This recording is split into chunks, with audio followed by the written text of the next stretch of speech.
presidente Jair Bolsonaro compartilhou um vídeo de sua conversa com cidadãos no Palácio do Alvorada quando conversou com um argentino e pediu a atenção do público para a situação do país.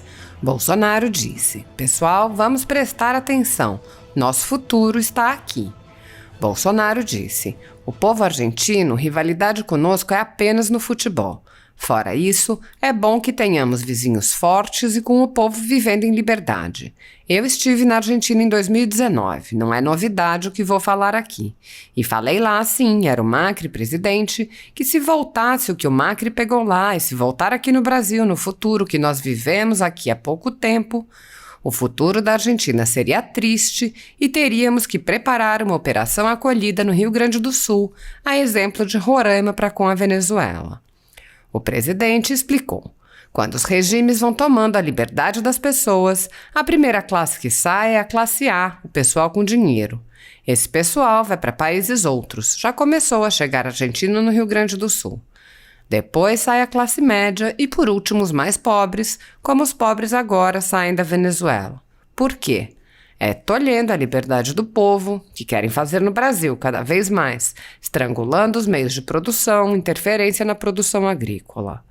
Bolsonaro prosseguiu: "Alguém pode falar que eu não tenho nada a ver com a Argentina. Calma lá, nós somos vizinhos, queremos o bem da Argentina. A situação lá caminha rumo à Venezuela, assim como a Venezuela caminha rumo a Cuba. E outros países da América do Sul caminham rumo à Argentina. O populismo tem que ser combatido. Essa história de dividir renda é muito bonita para discurso político. Alguém conhece algum empresário socialista no Brasil? Não tem. O comunista, ele quer dividir o dos outros. A gente tem um irmão argentino aqui. A gente não quer isso para país nenhum do mundo. A liberdade vale mais do que a nossa própria vida." Bolsonaro falou sobre a oposição à transparência nas eleições. "A gente fala aqui de voto impresso. O que eu quero? Eu quero eleições limpas e estou sendo massacrado por causa disso. Alguns falam, você não apresenta provas. Ninguém apresenta provas de que não houve interferência. Vamos apresentar na quinta-feira agora dados concretos do que aconteceu nas eleições de 2014, com muita profundidade, e uma parte do que aconteceu no primeiro turno de 2018. Eu só ganhei a eleição porque tive muito voto. Foi impossível avançar nessa área e outras coisas mais aconteceram que a gente vai demonstrar. Porque algumas pessoas importantes trabalham contra o voto impresso. Não tem problema de dinheiro, tanto é que arranjaram 6 bilhões para o fundão. A gente vai vetar e dou por encerrado este caso aqui. Não quer dizer que vetando deixou de existir, está com a palavra o parlamento brasileiro. Respeito as decisões deles." Bolsonaro acrescentou: "No que depender de mim, nós vamos jogar nas 4 linhas da Constituição. Não precisamos ir além da Constituição. O que falta para a população, para muita gente? A gente vê jovens morrendo por liberdade em Cuba. E aqui tem jovens sem cérebro na cabeça, parece, loucos para enfrentar o que Cuba enfrenta desde 59. O presidente disse: "Se vocês forem para Pacaraima, vizinha ali da Venezuela, operação acolhida, chegam centenas de venezuelanos fugindo da fome. A maioria, mulheres com 2, 3, 4 filhos, com uma trouxa de roupa na cabeça, a pé, sendo mineradas ao longo do caminho. Não tem mais gato e cachorro na Venezuela. Será que é difícil entender isso aí?" O presidente prosseguiu: "Alguns falam, no tempo do governo anterior não tinha isso. Era uma época diferente. Ele, enquanto fazia o populismo aqui, roubava todo mundo. Roubava BNDES, Banco do Brasil, Caixa Econômica, outras estatais, Correio, loteava ministérios e fazia um trabalho para se perpetuar no poder. Ele deu azar com um posto de combustível na Lava Jato. Deu azar. Papai do céu ajudou a gente." Bolsonaro questionou a atuação do ministro Luiz Roberto Barroso contra o voto impresso. O presidente disse: "Agora parece que no Brasil se esquece as coisas muito rapidamente. Porque depois que o Barroso foi lá na Câmara conversar com líderes partidários, Barroso, ministro do Supremo, muitos desses líderes trocaram os deputados para enterrar o voto impresso na comissão. Por que isso? Eleições que não são limpas, não são transparentes, não são eleições. O que a gente quer é evitar problemas para 22. O presidente disse: vamos ter eleições? Vamos ter eleições. Quando se fala em eleições, são eleições limpas. Quem já não viu fraude em eleições no colégio, no síndico, no prédio, onde muitas vezes tudo acontece? A gente não pode conviver com a suspeita no Brasil. E grande parte da população, a maioria, quer sim, como eu também quero, eleições transparentes. Porque alguns são contra o voto impresso. Bolsonaro disse: se o outro lado tem 49%, como diz o Datafolha, é bom para ele, porque ele vai ganhar a eleição. Geralmente, quem frauda é quem está no poder, não é isso? Eu estou fazendo exatamente o contrário. Quero dar a chance para o cara que anda por aí, pelo Brasil todo, que segundo o Datafolha tem 49% das intenções de voto, é amigo da Cristina Kirchner, é amigo de Evo Morales, é amicíssimo de Maduro, amigo do ditador lá de Cuba, que a imprensa do Brasil chama de presidente, e Figueiredo é ditador. O presidente prosseguiu: a verdade estando do nosso lado, o conhecimento, o entendimento, buscar as pessoas que pensam diferente, conversar, convencê-las de que o caminho não é esse que alguns querem pôr no Brasil. Agora, nunca um presidente conversou com o povo.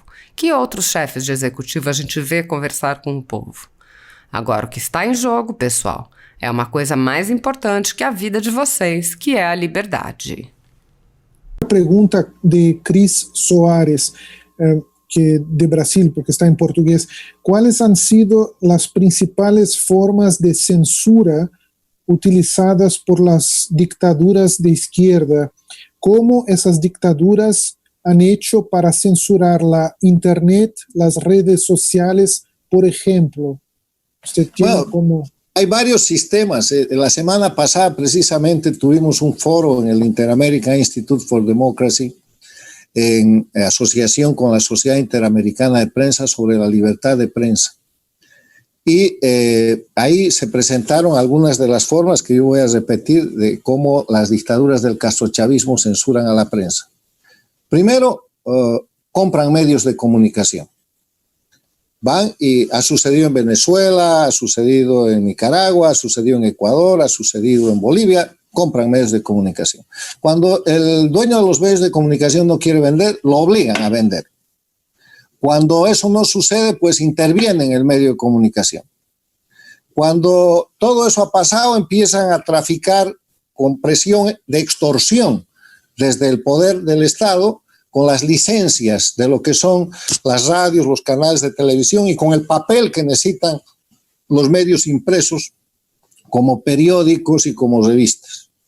Hoy día mismo en Bolivia, y por eso sigue la dictadura, los medios están técnicamente quebrados si no es por la factura que el gobierno les paga.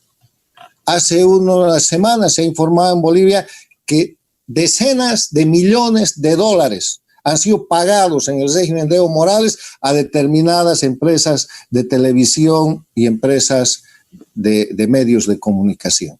O sea, ya tenemos.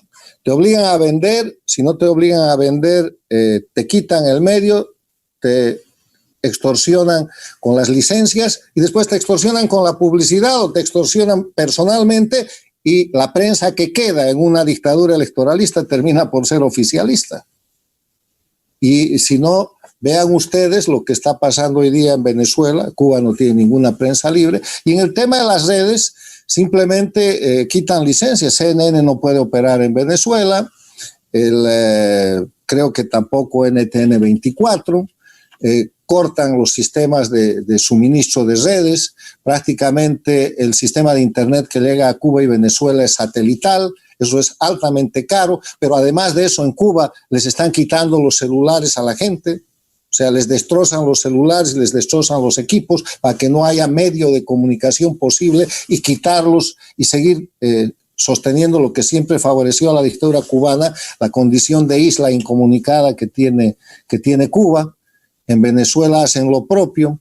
En Bolivia han controlado a través de la empresa de telecomunicaciones los contratos, los sistemas de expansión de redes y obviamente eso supone un control inclusive de las aplicaciones y de los medios de comunicación que dispone la gente.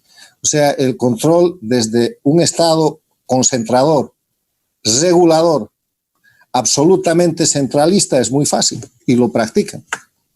Y sin jueces, sin a quién quejarse, sin a quién acudir, sin Estado de Derecho, sin división e independencia de poderes, bueno, te quedaste sin conexión y te quedaste sin celular y te quedaste sin libertad de prensa y mejor dedícate a otra cosa. O dedícate a facturarle bien al gobierno desde el medio de comunicación para hacer mucho dinero, como han hecho muchos medios en los sistemas de las dictaduras del castrochavismo.